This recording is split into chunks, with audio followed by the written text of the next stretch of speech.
Gyomei adalah pembasmi iblis sekaligus menjadi pilar batu di pasukan basmi iblis. Kita semua sepakat kalau Gyomei ini adalah pilar terkuat dan ada di urutan nomor 1 di antara pilar-pilar yang ada. Gyomei pun menjadi karakter yang paling tinggi di dalam serial anime Kimetsu no Yaiba. Selain itu dirinya pun sangat kekar dan berotot. Karena buta sejak kecil, matanya digambarkan berwarna putih pada serial animenya ataupun manganya. Gyomei mengenakan baju pembasmi iblis berwarna hitam dengan jubah hijau bertuliskan bahasa Jepang. Meskipun dia ini adalah orang yang pendiam, tetapi Gyomei ini memiliki pandangan yang sangat teliti terhadap orang-orang yang ada di sekitarnya.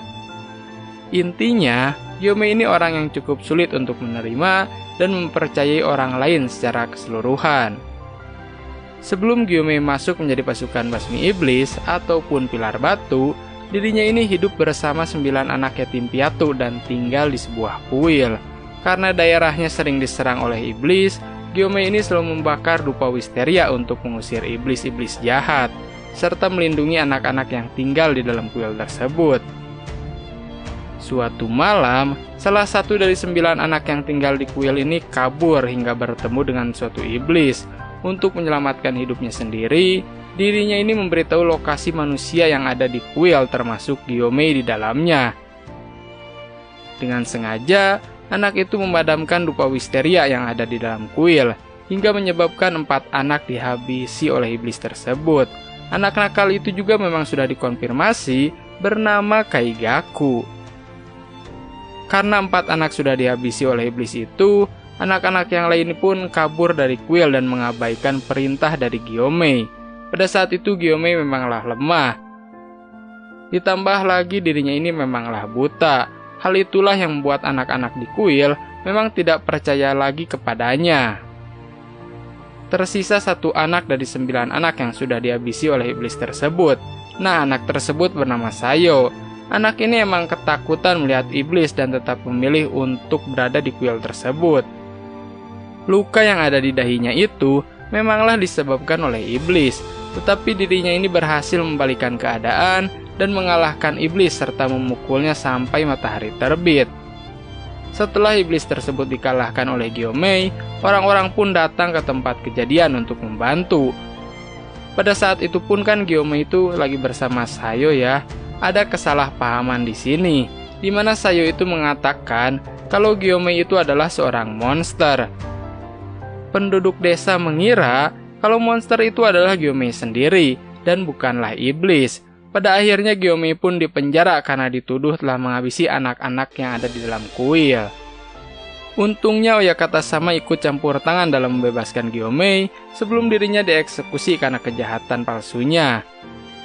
Gyomei pun hanya membutuhkan waktu 2 bulan untuk menjadi pasukan basmi iblis dan menjadi pilar batu sampai saat ini. Dirinya pun akan berperan penting pada saat arc pelatihan pasukan basmi iblis untuk menemukan berapa banyak orang yang bisa membangkitkan mark atau tanda pemburu iblis. Tanjiro dan Zenitsu ini bahkan terkejut ketika melihat Gyomei ini mampu berdiri di atas tanah yang terbakar sambil memangku kayu besar di atas pundaknya. Tanjiro dan Inosuke harus mengakui kalau Gyomei ini adalah pembasmi iblis terkuat sampai saat ini dan menyatakan kalau pilar batu memanglah memiliki aroma yang berbeda dengan pilar-pilar yang lain gitu ya yang sudah ditemui sebelumnya. Pada saat penyerangan Muzan ke markas pasukan basmi iblis, Gyomei pun ada di sana untuk memberikan bantuan kepada Tamayo supaya bisa melemahkan Muzan pada saat itu. Sebenarnya semua itu sudah direncanakan oleh Oyakata sama dan meminta supaya dirinya ini dijadikan umpan dan menyuruh Gyomei untuk menghabisi Muzan. Serta memberitahu kepada pasukan yang lain kalau satu-satunya kelemahan Muzan adalah matahari, jadi tidak bisa dihabisi hanya dengan membasmi kepalanya saja. Bahkan dulu Kanae sama Shinobu ini pernah diselamatkan oleh Gyomei dari serangan iblis pada saat usianya ini masih kecil banget. Selain diakui oleh Tanjiro dan Inosuke, Kokushibo pun sang iblis bulan atas nomor 1 mengakui kekuatannya. Kemampuan fisik Gyomei ini terus dilatih hingga mencapai puncaknya. Dalam 300 tahun terakhir, Kokushibo pun bahkan belum menemukan lagi orang sekuat Gyomei ini. Gyomei mampu melakukan pertarungan dan mengimbangi pergerakan Kokushibo. Sekarang mari kita bahas kekuatan dan kemampuan pilar terkuat di pasukan Basmi Iblis guys.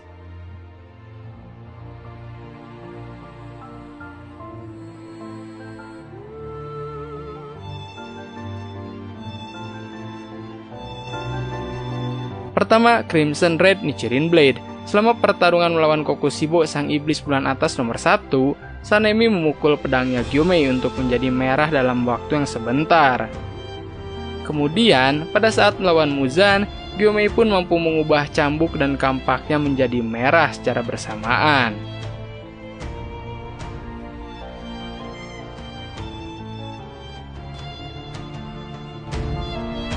Kedua, Demon Slayer Mark. Saat melawan Kokushibo, Gyomei pun berhasil mengaktifkan marknya yang muncul atau digambarkan sebagai retakan yang ada di lengannya. Ketika diaktifkan, bakalan meningkatkan kekuatan fisik dan mental yang membuatnya ini bertahan dalam waktu yang cukup lama. Memang kalau sudah membangkitkan mark ini katanya usia pembasmi iblis ini hanya sampai 25 tahun saja.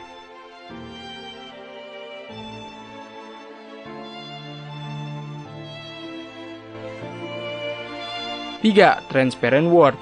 Perspektif dunia yang berbeda, Gyomei pun mampu merasakan serangan lawan bakalan kemana dan membacanya. Melihat musuh secara sempurna dengan mengandalkan pikirannya. Melihat jauh lebih dalam tentang kelemahan musuh dan organ-organ di dalam tubuhnya.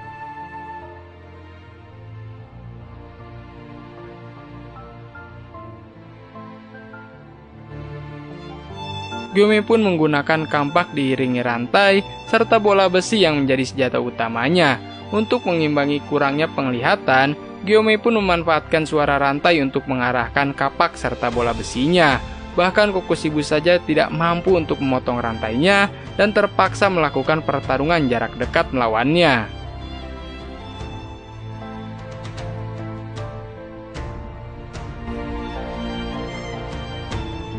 5 ataupun terakhir, teknik penawasan batu ataupun stone breathing.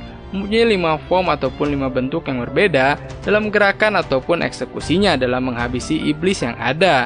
Kita semua akan melihat semua jurus ataupun formnya secara lengkap tuntas ya saat menghadapi iblis bulan atas nomor 1 Kokushibo.